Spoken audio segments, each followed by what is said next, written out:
Recording studio Gopalganj. DJ Prince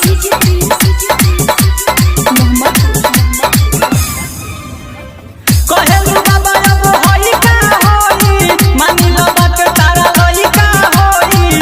कहेलु बाबा अब होई का होई मानिलो बात तारा होई का होई। लेके तू मल जड़ी कुल्ही पे ए बुची एगो टोटरम काला।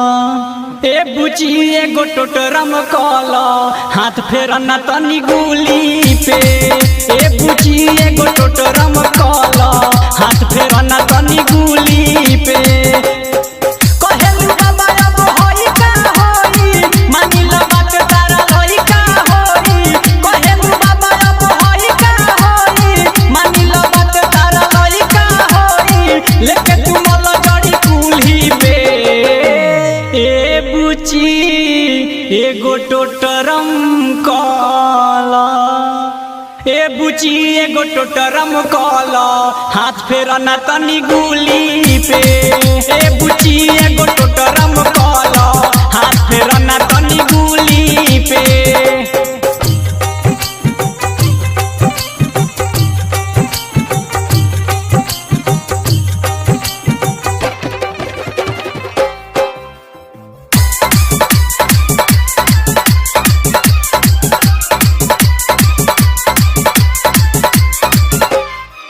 तनी फूलवा चढ़ावो छक पानी के गिरावो।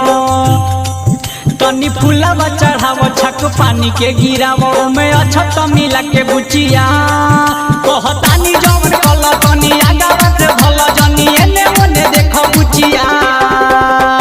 उठे ना दे हम दरदिया तनी को छापे ना पड़ी हरदिया तनी को।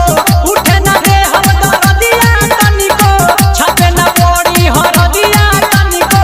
लेके टूटी करेनु मूली पे ए बुची एगो टोटरम काला। ए बुची एगो टोटरम काला हाथ फेरना तनी गुली पे। ए बुची एगो टोटरम काला हाथ फेरना तनी गुली पे।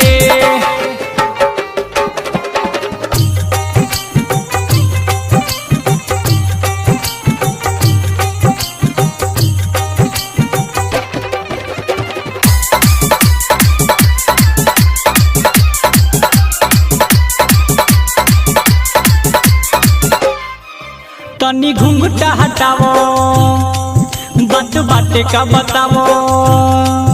तनी घुंघटा हटावो बात बाटे का बतावो। दूर होई परेशानी बुचिया आवो देह पर टाइट हम ना पी तोहर हाइट। चलो सुध कोई जाऊ कुटिया राइटर हरे राम सोनू भी आई है। एसपी संदीप हाथ घंटी बजाई है। राइटर हरे राम विकास भी आई है। एसपी संदीप हाथ घंटी बजाई है। आज ये बरहम बाबा खुली के ए बुची एगो टोटरम काला।